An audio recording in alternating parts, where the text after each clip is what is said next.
Return of Sherlock Holmes, Sir Arthur Conan Doyle.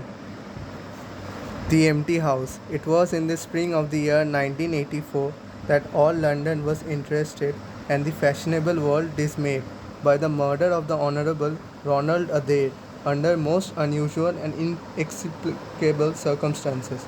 The public has already learned those particulars of the crime which came out in the police investigation, but a good deal was suppressed upon the occasion, since the case for the prosecution was so overwhelmingly strong that it was not necessary to bring forward all the facts.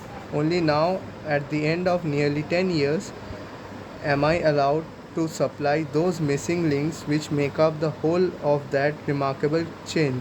The crime was of interest in itself, but that interest was as nothing to me compared to the inconceivable sequel which afforded me the greatest shock and surprise of my event in my adventurous life. Even now, after this long interval, I find myself thrilling as I think of it and feeling once more that sudden flood of joy, amazement, and incredulity which utterly submerged my mind. Let me say to that public which has shown some interest in those glimpses which I have occasionally given them of the thoughts and actions of a very remarkable man, that they are not to blame me if I have not shared my knowledge with them, for I should have considered it my first duty to do so, that I not have been barred by a positive prohibition from his own lips, which was only withdrawn upon the 3rd of the last month.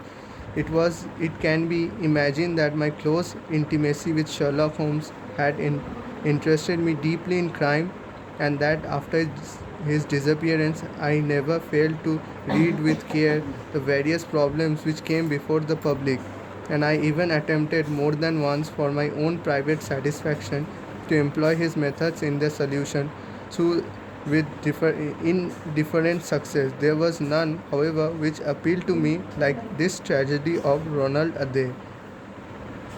As I read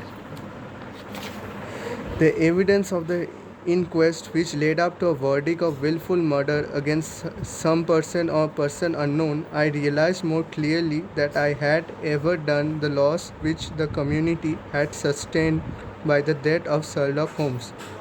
There were points about this strange business which would, I was sure, have specially appealed to him, and the efforts of the police which would have been supplemented or more probably anticipated by the trained observation and the alert mind of the first criminal agent in Europe.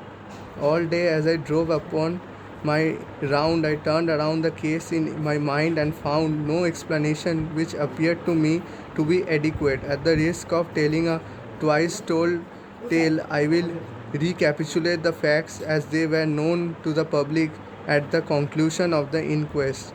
The Honourable Ronald Adair was the second son of the Earl of Maynooth, at that time governor of one of the Australian colonies. Adair's mother had returned from Australia to undergo the operation for cataract, and she, her son Ronald, and her daughter Hilda were living together at 427 Park Lane. The youth moved in the best society, had, so far as was known, the enemies and no particular vices.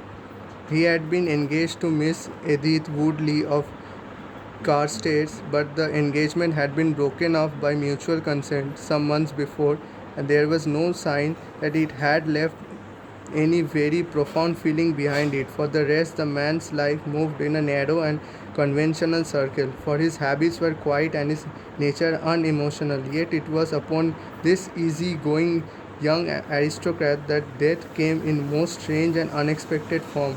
Between the hours of 10 and 11:20 on the night of March 30, 1894, Ronald Adair was fond of cards, playing continuously but never for such stakes as would hurt him. He was a member of Baldwin, the Cavendish, and the Bagatelle card clubs. It was shown that after dinner on the day of his death, he had played a rubber of whist at the Leather Club. He had also played there in the afternoon. The evidence of those who had played with him, Mr. Murray, Sir John Hardy, and Colonel Moran, showed that the game was whist and there was a fairly equal fall of the cards. Then might have lost £5, but not more. His fortune was a considerable one, and such a loss could not in any way affect him. He had played nearly every day at one club or other, but he was a caution player and usually rose a winner.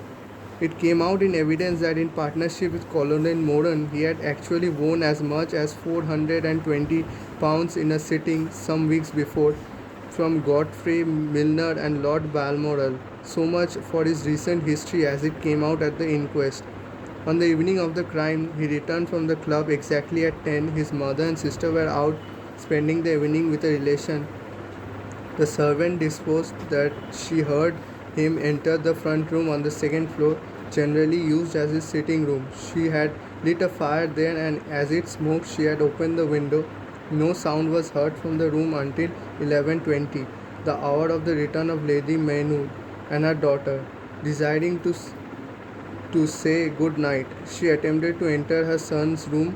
The door was locked on the inside, and no answer could be got to their cries and knocking. Help was obtained and the door forced. The unfortunate young man was found lying near the table. His head had been horribly mutilated by an expanding revolver bullet, but no weapon of any sort was to be found in the room. On the table lay two banknotes for £10 and £17 10 in silver and gold, the money arranged in little pieces, piles of varying amount. There were some figures upon a sheet of paper with the names of some club friends opposite to them, from which it was conjured that before his death he was endeavoring to make out his losses or winning at cards. A minute examination of the circumstances served only to make the case more complex. In the first place, no reason could be given why the young man should have fastened the door upon the inside. There was a possibility that the murderer had done this and had afterwards escaped by the window. To be continued. End.